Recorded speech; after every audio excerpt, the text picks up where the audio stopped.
Welcome to the Dodger Download, the official podcast of the Fort Dodge Community School District.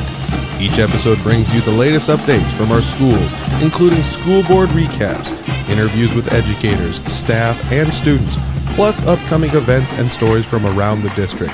Whether you're a parent, student, or community member, stay connected to what's happening in the Dodger Nation. Let's dive into this episode of the Dodger Download.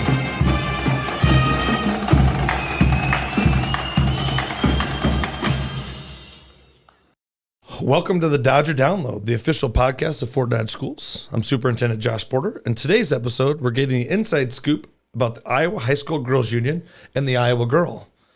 Whether you're a parent, student, or proud Dodger, we're glad you're here. Now for today's sponsor. Are you looking for a place to eat before or after state softball? Come to Sports Page Bar and Grill here in Fort Dodge. Wall-to-wall TVs, ice-cold drinks, a menu packed with your favorites from burgers and wings to local classics. It's the go-to spot for fans, families, and teams. Win or lose, celebrate with great food and even better company. Sports Page Bar and Grill, Fort Dodge's home for food, friends, and sports. Today on Dodger Download, we're excited to have with us Erin Gerlich, Executive Director of the Iowa Girls High School Athletic Union, and LJ Maehl, a soon-to-be senior at Fort Dodge Senior High, and member of the Girls Union Student Advisory Committee, who will be talking about their experiences, connections, and the Fort Dodge Schools community. Before we dive into today's topics, it's time for Board Tidbits. We had a board meeting on Monday night. At Monday night's board meeting, Ryan Utley presented to our board some change orders. We did windows and doors at Phil Haver Elementary. It's big time. We had a little change order. Yeah, we had to have the tent on the windows so you cannot see in for safety. So you can see out. Just a little miss on our part. The other big change order was our final change order for Dodger Stadium. So we remodeled the historic Dodger Stadium. We needed to finish up a sidewalk piece that goes from Dodger Stadium to 10th Avenue. And we decided just to redo the whole entire sidewalk. So we needed to add about 30 feet. We're just going to redo the whole thing. Cosmetically, it'll just look so much better. The part that I'm excited about that I like to share, especially with you a little bit, because Erin will understand this more than anybody, is we are moving our shot put and our discus outside from inside the stadium to outside the stadium. And while that might not seem like a big deal, but we currently throw the shot put on, or the discus onto our baseball outfield. We only have one discus pit. We have pretty much 1.5 shot puts, and it's kind of in a weird spot. There's always a lot of gravel there. Well, now we're going to recreate that zone. There's going to be 3 shot put rings. There's going to be 2 discus rings. So if you've ever been an AD or ever had to run a track meet, or if you're a coach and you're trying to get multiple athletes through, having multiple availability for students is a big deal. So, we'll be able to run a little bit smoother track meets. Does create just a little bit more workers, but they'll be done at 5:30 instead of 8 o'clock when it's getting dark on the discus, is which typically happens. Which means you'll get more workers. Which means I'll get more workers, right? People if they more willing to do that. Yes, if they'll work for an hour and a half really fast. Math workbooks. So we have a math curriculum that we need to provide workbooks for. We do printing through the AEA. We approved, about $40,000 in printing services through the AEA for math workbooks for students K-12.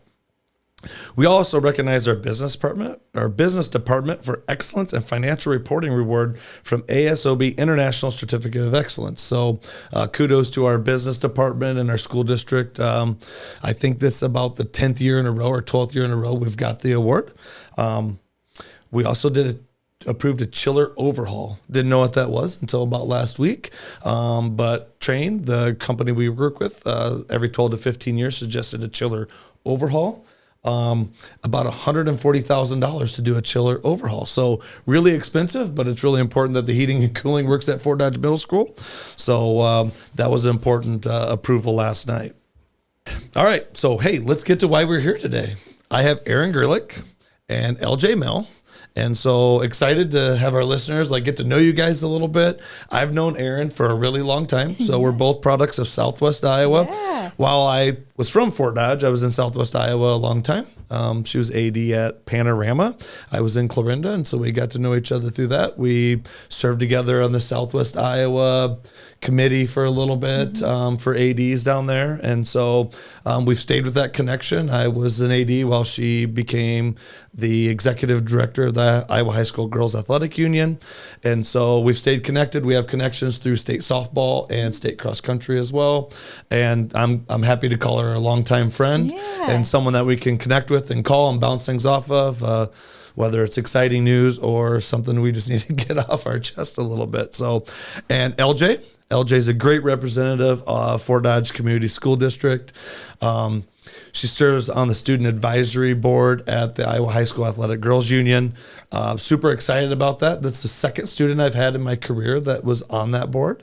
And so when she emailed me to ask me to write her a letter of recommendation, I couldn't have been more excited to write that for a student of Fort Dodge and to let her have those experiences. So I'm excited for you guys to share a few things with us and talk about those experiences. So, but first, I'm going to let you just introduce yourself and then maybe talk a little bit, give a little bit about your background, what you do, and let's start with Erin. First, I'm going to say two things. Okay, so LJ, I remember the conversation. You called me and you said, "Hey, I'm turning in this application for the student. She's a rock star. She's younger," because normally it's not that we don't take kids that have gone through, they've got to at least be a freshman and then they apply for their sophomore year. But you were like, yeah, she's younger, but don't discount her or anything. I was like, no, that's great. And anytime you put your stamp of approval on anybody or anything, I pay attention to that.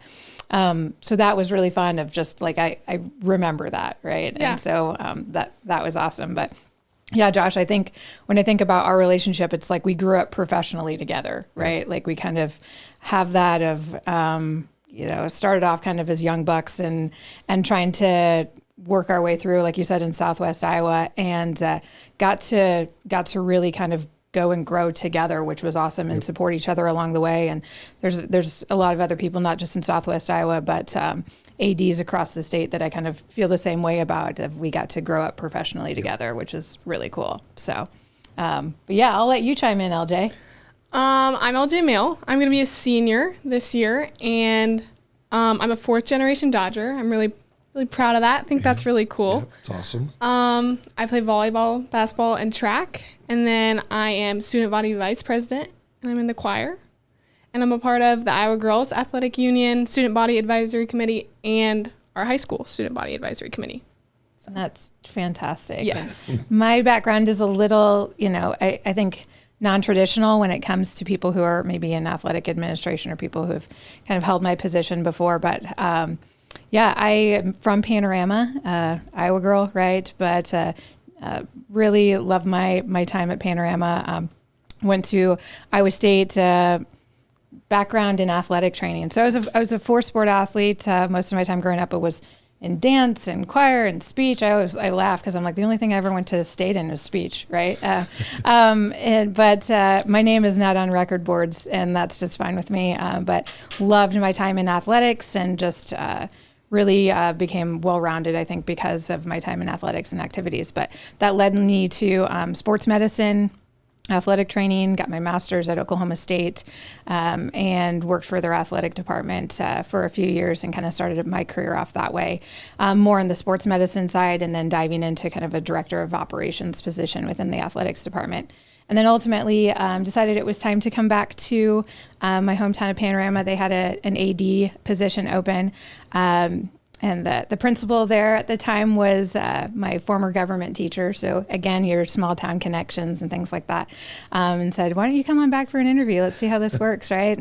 And yeah, it worked out really well. So I was both the AD and the athletic trainer there, and really enjoyed my time at Panorama. I think I was there for eight or 9 years. Still live in Panorama. My daughter goes to the district, but then, started with the Girls Athletic Union 4 years ago as a sport administrator.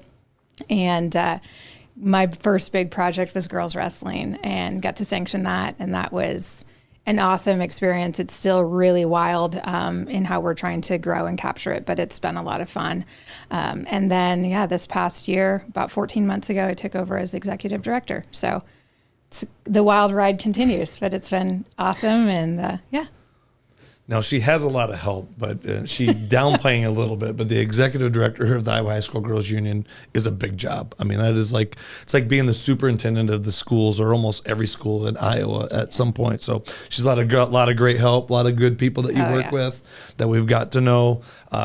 Fort Dodge and the Girls Union just have a really good connection. You know, we have had state softball for 55 years, I think now. This year will be 55 years of hosting state softball. And that's not really just like a school and a union thing. That's the community of Fort Dodge.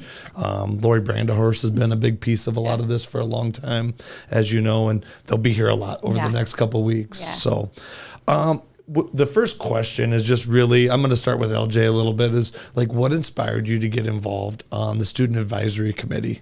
Yeah, so I think it really starts back when I was younger. So both my parents worked state softball. So we'd stay at my grandparents' house all week. We wouldn't see my parents. So we always knew that was going on. We knew what state softball was. It was super busy. You wouldn't drive on that road that week. Like, it all started there. And then growing up, my parents would also take us to any of the tournaments we wanted. You know, they do it up. So pink everywhere. You love it. Like, we waited for state basketball for forever. So then my freshman year, my mom sent me like the application for the advisory committee. And I was like, oh yeah, that's cool. Didn't think anything of it, but I was like, okay, I'll ask Porter, because you were AD at the time, and just sent it off, not thinking anything of it. And then one day in class, I was in my freshman honors English class, and Andy Adams walked in. And I was like, oh, no. She's like, LJ, I need you. And I was like, oh, man. And she's like, someone's on the phone for you. And I'm like in the pod. I'm sweating a little bit. I'm like, oh, no, what is this going to be? She's like, you're in trouble. And then Erin was on the phone, and she's like, I'd like to congratulate you. And we just went crazy. It was so fun. Miss Adams walked back into class and told everyone to clap for me. I was like, perfect. Thank you so much. And she's like, this is a big deal, guys. But, yeah. It all really started from the application, because I'm really into the leadership thing, really into sports, and always loved the Girls Union. So, yeah. I do remember that. I'm like really cruel sometimes. Like, we do this like with scholarships too. It's really one of those things that I'll call in kind of like either their guidance counselor, their AD, and just, obviously know Mr. Porter here. And then also I'm friends with Miss Adams, as you call her, Andy Adams. But yeah, so I was like, oh, this is going to be perfect. We can really get them. We got to really like, how much do they want it, heighten that experience, and then like sigh of relief. But it's memorable when we let people know. Definitely, yeah. That's going to come back to haunt me someday, I'm sure. So we were both ADs, right? So loved the AD world. I loved being an athletic director. I just loved every ounce of it. Yeah. People talk about time commitment. I don't think there's a greater sacrifice than being an AD. Maybe a high school, middle school, all those administrative positions are really important. Yeah. I just loved being the athletic director. I loved being around kids more than anything, and the people. But so much energy. They give you so much energy. But at some point, we made a shift, right? Yeah. I made a shift. You made a shift. So I'm really kind of interested. Like, what made you start thinking about, hey, I wanted to be a part of the Girls Union? I think for me it was just kind of getting the nudge of I've always wanted to continue to kind of grow as I go, and so I felt like done some really good things at Panorama, and we're in a good spot there, and just kind of saw this opportunity. I'd been doing some things with the Girls Union, serving on advisory committees, and really getting into some of the female AD space there, is trying to do some leadership with that, because there just didn't seem to be a lot of us, or I was just kind of like, okay, I think that they're out there, but where is everybody? And let's connect and kind of grow that space. And so I think that just really feeling like there's been this internal shift in me, and really wanting to pay more attention to what was happening in the female space for athletics. And that just seemed like a really natural fit. The timing of it then worked out, where they had somebody, Karen Brown, who had retired, and so they had a position coming open, and that just kind of felt like this natural thing. I loved my time at Panorama, and again, still invested in that community and those people. And but it was just kind of a natural shift at that point. Yeah. So you've been on advisory committee for 2 years now? Yeah, two-year term. Two-year term? Yeah. So you get some really cool experiences. What have some of those experiences been, and what have they been like? Yeah, so they invite us to anything and everything, basically. So each state tournament, we're invited, and the opportunities are endless, right? So state basketball, all hands on deck. That's one of the biggest ones. So we got to shoot the T-shirt gun at state basketball. We get to help pass out the crowns. We get to help with like the tournament, write who wins, that type of thing. Oh, yeah. We show the teams to their locker rooms in Wells Fargo, like anything and everything. And then we also have, is it 2 meetings a year? 3. 3? With the retreat now. Yeah. Mm-hmm. So 3 meetings a year. So we start with a retreat at the beginning of the year, and we do that at Camp Sacagawea in Boone. And we stay overnight, play lots of games. There's 2 different teams, pink versus black. And that's like really where it all starts. We got to add the level of competition in there, right? Because it's a competitive group. Yeah, so that's, exactly. Yeah, it makes it fun. But we play a bunch of games, do all that type of thing, and then we have like the team bonding with it. And then that morning, the guys of the advisory make us breakfast. So that's really something fun too that we do. Our male staff members come up and start flipping pancakes. Some of the best guys. Yeah. Just have ever met, right? Yeah, like they are awesome. Yes. Yeah, we've got awesome people in our space. I usually try to golf with them next week or state softball week. That's usually my golf outing. Yeah, with Gary those lives guys. for that. This is Gary's favorite moment of state softball. Absolutely. But yeah, so that's opportunities are endless. Yeah. And we get to do that just here. Like I feel like there are a lot of things that we do for the girls union that I gotta bring back for our own advisory. So it's kind of like, oh, we did this here, we can use that here in Fort Dodge too for our high school advisory. Yeah. They're a huge part of our hospitality piece, I think, and just really being able to showcase the Iowa girl in our tournaments outside of the athletes that are participating, but, handing out sportsmanship awards and just really connecting with a lot of our fan base, but then the teams coming in. And it's, a lot of the things that I think we want to be doing, but you're running around a million miles an hour and that they are some of the best connectors that we have. And just so they make people feel at ease, feel at home, bring some personality to the mix. Right. And we love having our student athlete advisory committee represent us at our tournaments. And if I had to guess, you and your staff, it's probably your favorite part. Oh yeah, we love that because you get to work with kids. Yeah, that's the funnest thing to do is work with kids. We have a staff that the majority of our staff at this point has been in the education space.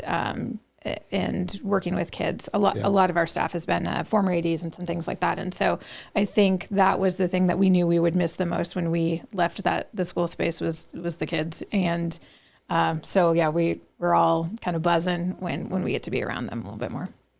Yeah. So Erin, a little bit, it's been 14 months. You've been the executive director. What has that journey been like? Just a little bit, It's like drinking from a fire hose, probably like anything else. Mm-hmm. But talk about that a little bit. Yeah, it's been really wild. It's been good. I think just being in a sport administrator for wrestling and having to tackle all of that to get started, and like you said, drinking from a fire hose, that has kind of been my journey. And when I really reflect back on to a lot of my professional journey, it's been really pretty intense, and there's been a lot that's happened at one time. So I think I've come into this pretty prepared of not being afraid of the unknown and embracing those spaces a little bit more. So I knew that there was going to be a lot that I didn't know, and there was going to be a lot that I needed to learn quickly and make some pretty heavy decisions really fast. And so I just, I think I prepared myself for that the best way possible. But mostly it's, we have such a great staff at the Girls Union, as we've kind of talked about. And I knew that the people that were there were going to continue to just do what they do and be top shelf. And so I think for me, there's a certain level of comfort there in getting to just kind of bring that staff together and kind of keep us pointed in that same direction of upward. And I think, this past year we've had some really good hires. I've hired 4 people since, we have a staff of a dozen, short of a dozen, right? And so it's a small staff.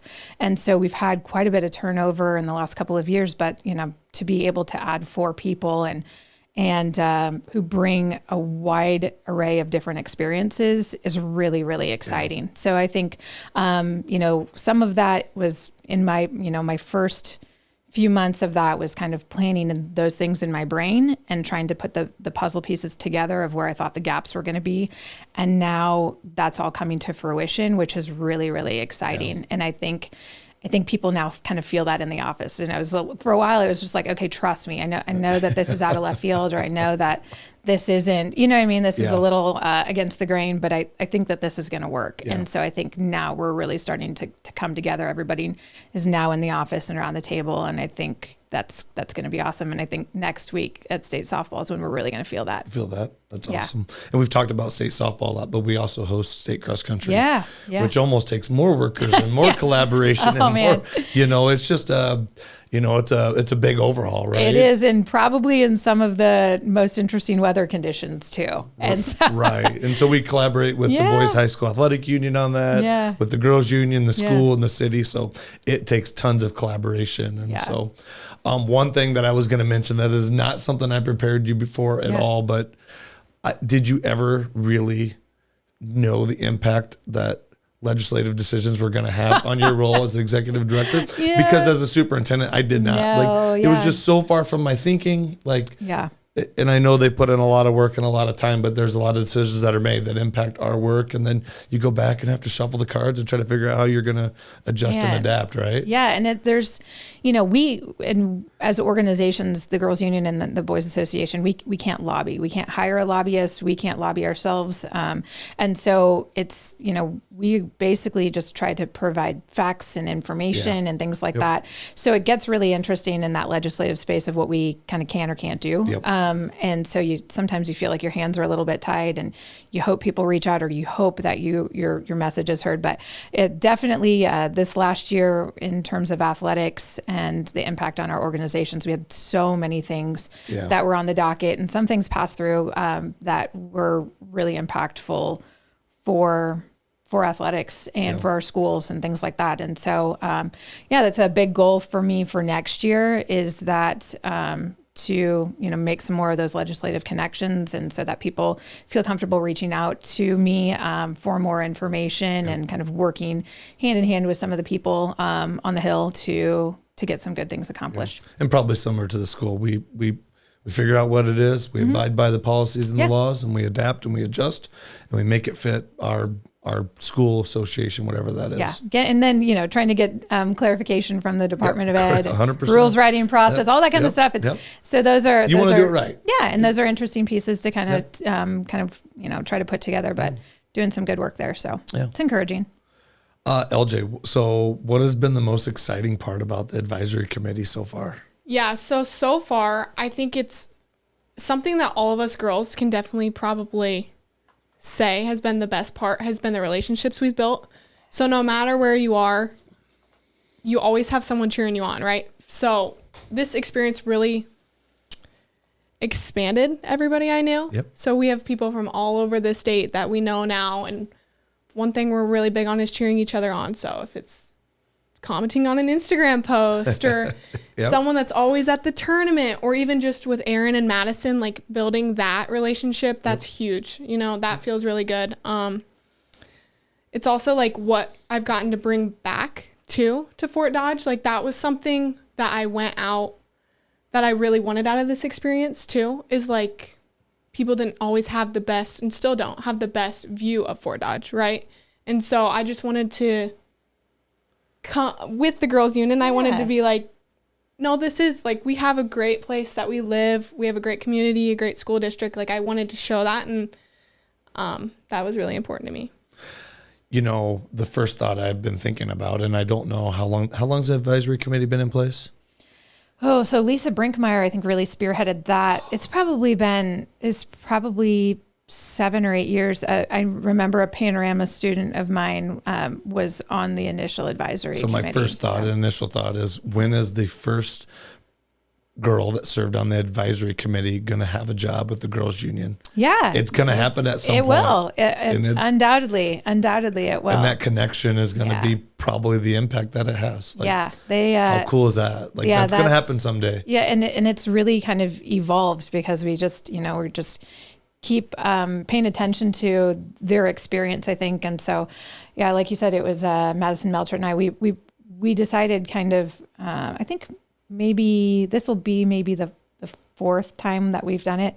The retreat component of it. That was really interesting because we hadn't done that before. We would start off with a fall meeting and everybody would kind of get together a little bit. And it would seem then by the end of the year, okay, now we're on a group text and we're kind of jiving and we like to see each other and stuff. And I was like, okay, how about we get them together for 2 days and kind of make it a, good but intense and intentional process where they can really get to know each other and connect with each other and build from there. And like right from the get-go, they're on a group chat, they're making plans, they're doing all of these things, following each other on social media, and an instant support system for each other, like far beyond what we could have really imagined as the adults in the room.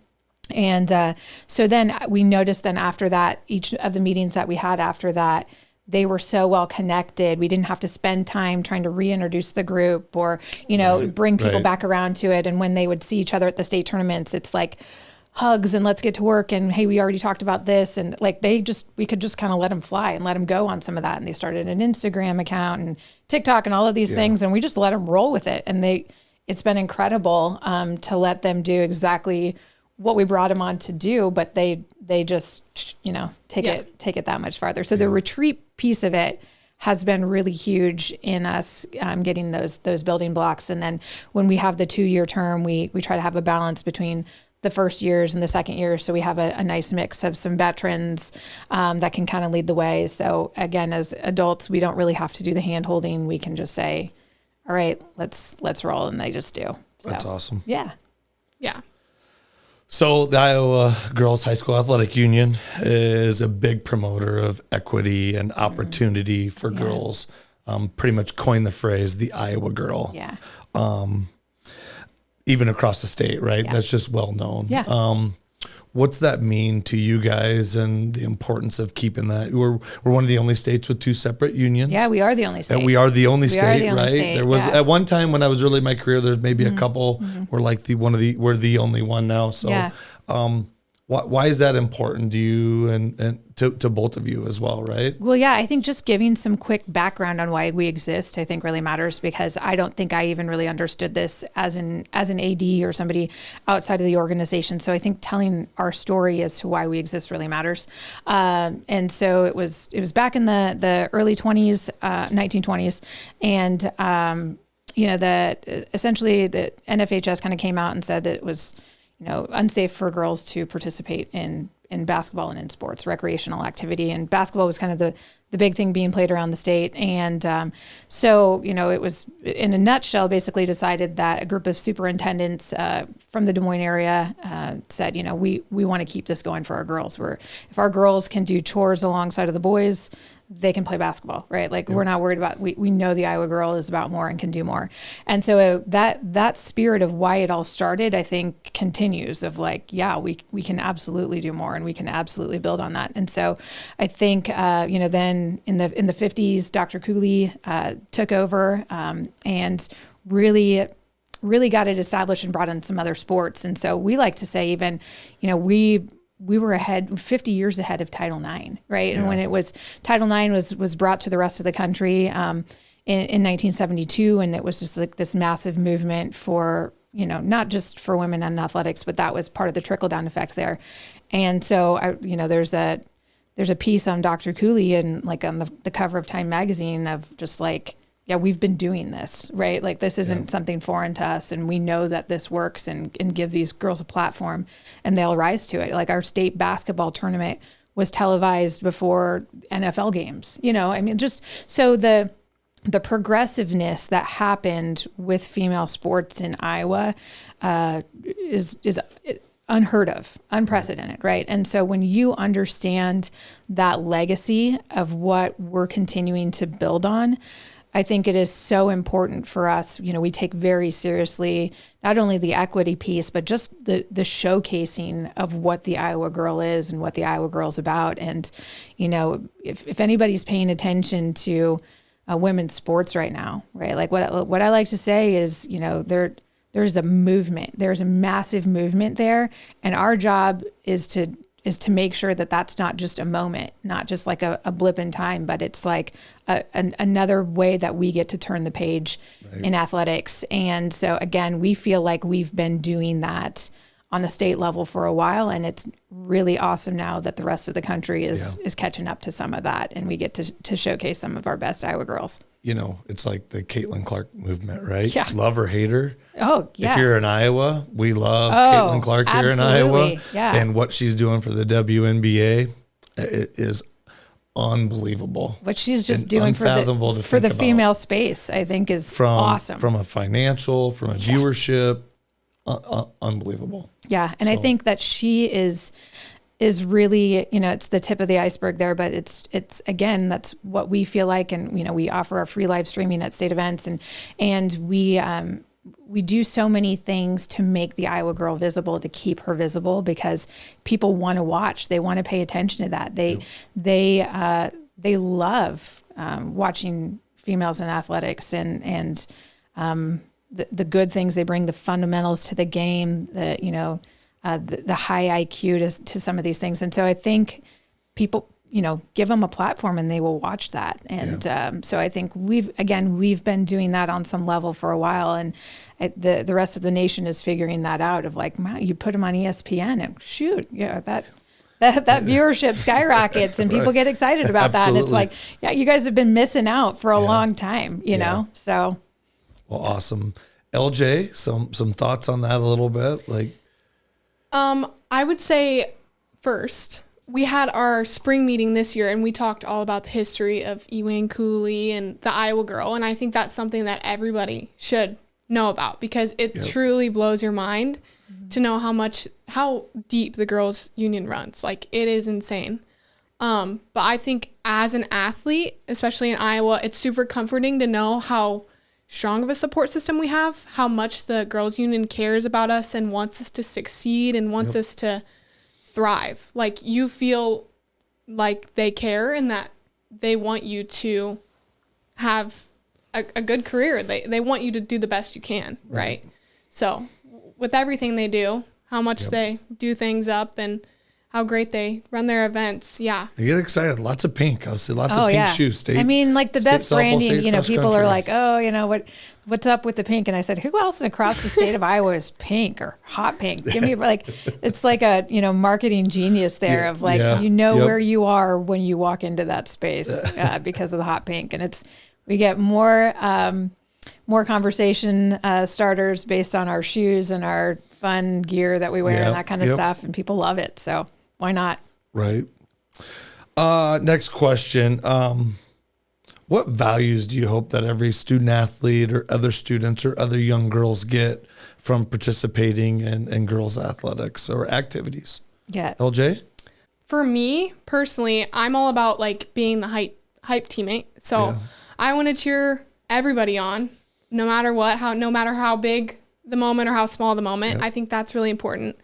And I think being a good teammate is so important, especially as a girl. You know, there's drama, there's it cannot be a fun environment sometimes, right? So I think working with your team instead of against your team is so important. Like, we want to beat the other team, not each other. So being a good teammate, just as simple as that, is just so important. I think that I would want the younger girls to just make that a staple first, and then your team can grow from that, right? I'm going to give a kudos to LJ a little bit. So I have a daughter that's an 8th grader, right? And sometimes the older girls don't talk to younger girls, or younger girls don't know who they are. She went to a couple open gyms, I think last summer, probably been around in volleyball, but she knows who LJ is, and she says nothing but like positive things. So that just is a contribute to your character, right? And so she's excited because she's going to be in high school next year.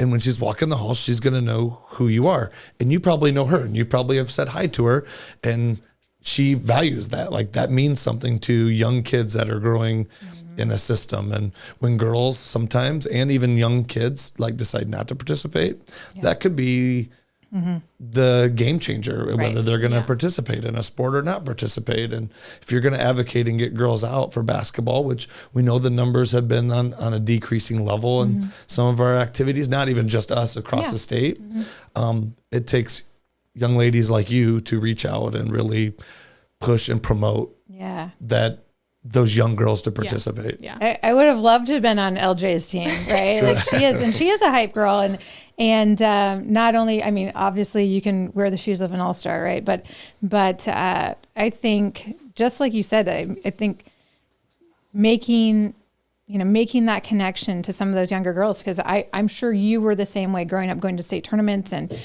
probably going to a lot of Dodger games and events like that. My parents always took us to stuff, and those girls were the people that I idolized. And and they're my babysitter too. You know what I mean? But it was really exciting, I think, in that to watch them, like your real life heroes. And so I think I was always big on preaching that. Those are conversations that I have with my daughter, who's going to be a freshman this year, of that piece of it really matters for other people too. But I think to expand on what you said about kind of being everybody's cheerleader and being that connector like you are, one of the biggest goals that we have at the Girls Union, and I think just personally, is to grow people in confidence, to grow girls in confidence, because you take a young confident female and it's like the sky is the limit on whatever she wants to do. And when she really believes that and she really feels that, she operates differently. Right. Her self-value and her self-worth, I think, is really worth something. But then that's contagious, I think. And what we do is we empower the Iowa girl. And I think we do that by trying to breathe confidence into people. And that is something that is something that's so underutilized or so overlooked, I think, sometimes. And so I think sometimes confidence can be misconstrued as cockiness or ego or different things like that. But I'm like, no, if you get a young female, or just a female in general, that really believes in her self-worth and trusts herself more than sometimes she can trust the people around her, and just really, really can dig deep in that and feel comfortable in that, then there's awesome. There's nothing that can't happen there. And a lot of really good things then happen. So that's what we like to do. Empower the Iowa girl today to lead tomorrow. So. Well, a couple closing questions real quick. LJ, this one's just really for you, right? What advice do you have for young girls growing up in Fort Dodge, coming through our system? There's probably a whole lot of 8th grade girls that are going to jump into high school, nervous as can be right now. What kind of advice do you have for them, either from an academic, athletic, or activity standpoint? First, enjoy it, because it goes fast. I know everybody says that, you don't believe it, but it really does. It flies by. Yep. Yeah. And you're going to miss the days that once were, right? Yep. So first, I'd say that. I'd also say put yourself out there, right? Join everything, because I love knowing the choir kids, but I also love knowing the sports and those in sports, right? I love being a part of both, because I really get to experience both. Like, I love having all those friends and knowing everybody, right? And then also just be a good teammate, enjoy the process, smile, right? Like it's fun, enjoy it, right? So that's probably what I'd say. Awesome. Well, state softball week is upon us. It's coming close. What makes state softball week special? Everything. So many things. We love state softball. In our office, we just and not just in our office, we have, kind of what we call our extended family, like all of our partners and people that come in to work the tournaments, and people who have been working this tournament for years and years, that are outside our immediate office, but people that feel like family. And so coming to Fort Dodge, whether it be for state cross country, but I think more so for state softball, because of the length of time that we're here and things like that, and the long days, it feels like a family reunion. And we absolutely love having this event in Fort Dodge. Don't want to go anywhere anytime soon. And so for us, it's, every year there's kind of like this challenge of, what else can we do? What else can we bring to the table? How can we make the event better? And what's really cool is it's not just our organization thinking that, it's Fort Dodge Parks and Recs and people, within your community, and Lori and Hannah and Chad, and all of these people who are coming together to better the event because they feel the challenge of knowing that they can and getting creative with some of those things. And so your brain is always going of, yes, we want to enjoy the week as it is, but always looking forward to how can we make it better. And I think that there are some incredible plans to do that moving forward. This is, the last year that we're running the format that we are moving into summer of 26. We're doing the double elimination tournament, and with that comes a lot of revamped structures and improvements to Harlan Rogers, which is already such a top-notch facility. But we are so excited to be in this partnership and to be in it long term. That's what makes it special, is that we just feel like you're around this family of people who is really all on the same page about hosting an incredible event and doing future planning as we go. Right. And so you're going to be out there. You will see already they've already started some of the work. Yeah. They're already tearing up some of the old fields in the back. They're getting them adjusted, starting to prepare. So it's crazy to think that we're preparing now for something that's happening next year. But we know the city approved some financial support to do that, which is big. So I think that's awesome. Hopefully state softball is here forever. I know our community loves it. Today's sponsor, Sports Page, has to love it. The flow of traffic, our hotels and everybody, it's a lot of fun. It's a great event. So. Yeah, I actually have, one of the things that we incorporated last year before was this big pink throne, right? That we bring to all of our championships, and we've got it set out for the week, and people can take pictures in it, our athletes, whoever, spectators. Right. And that's, so that's in my vehicle right now, right? like bringing that up early. People are like, oh, you're going up to Fort Dodge, take a load of stuff up and put this in your car. And so take the throne, right? Yeah. And so, I should have coordinated with the sports page, and we could have had the throne at the sports page. But, there you go. But maybe next year, we'll put that on for next year. Yeah, there you go. Yeah. I think, just again, we get so excited. We get really excited if the forecast looks nice. So our jury's still out on some of that for next week. But again, we've got the field is set. Sadly, Fort Dodge Senior High won't be joining us there. But I had a great year. Tough night. But we are honoring Andy Adams, Coach Adams, with the Character Counts Coach of the Year award. That's happening on Friday evening. So hoping people can come out and support her in that, because she's absolutely deserving of that award. And it'll be a really special moment, I think. So again, just embracing all of the people of Fort Dodge and what Fort Dodge gives to our organization, and enables us to give that experience to so many other people. It's awesome. And if you haven't been to state softball, please come out. I always love the reactions of people when they come up for the first time, because it's just this festival-like atmosphere.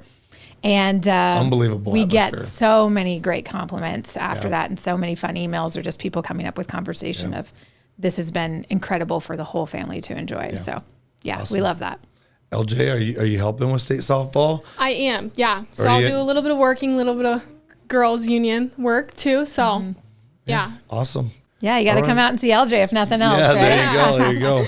Well, thank you to both so much for coming on. Two great representatives of the Iowa Girl and Fort Dodge Community School District and our state, and appreciate everything you guys do and the support for Fort Dodge. I absolutely love it. Well, you're doing awesome things here, Josh. So thank you so much. And it's been my pleasure to make the trip up. And if nothing else, deliver a chair. Deliver a chair. Get the chair will get delivered. So thank you. Yep. Once again, just would like to thank everybody for listening. Be sure to like, subscribe, or share. If you get a moment, stop out at state softball. It's a quiet time at schools a little bit, but then next thing you know, August is right around the corner. I don't want to forget, while Erin is here as well, to talk about Dead Week. That's been put into place. If you have a family with kids, there's nothing more you appreciate than Dead Week. It's just a really good time to get away, take a step back, and enjoy that time as a family. So again, thanks for joining us. Thanks for following the podcast. Make sure you share and like it again and subscribe, and appreciate everything you guys do. And go Dodgers.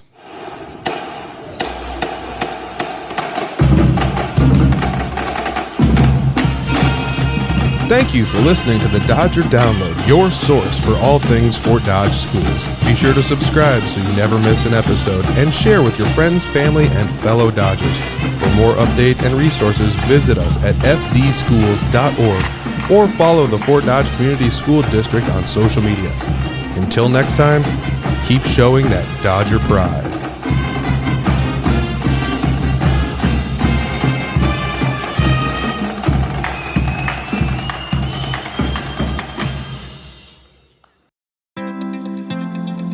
This podcast is produced by Spin Market and Digital. Located in Fort Dodge, Iowa, Spin Market's highly skilled team can help you increase your market by updating your website, improving SEO, designing advertisements, and producing podcasts that will grab the attention of your market. Contact Spin Market today for all your digital marketing needs at digitalagent@spinmarket.com or call us at 515-302-8026. And to learn more, visit our website at www.spinmarket.com. That's digitalagent@spinmarket.com or 515-302-8026.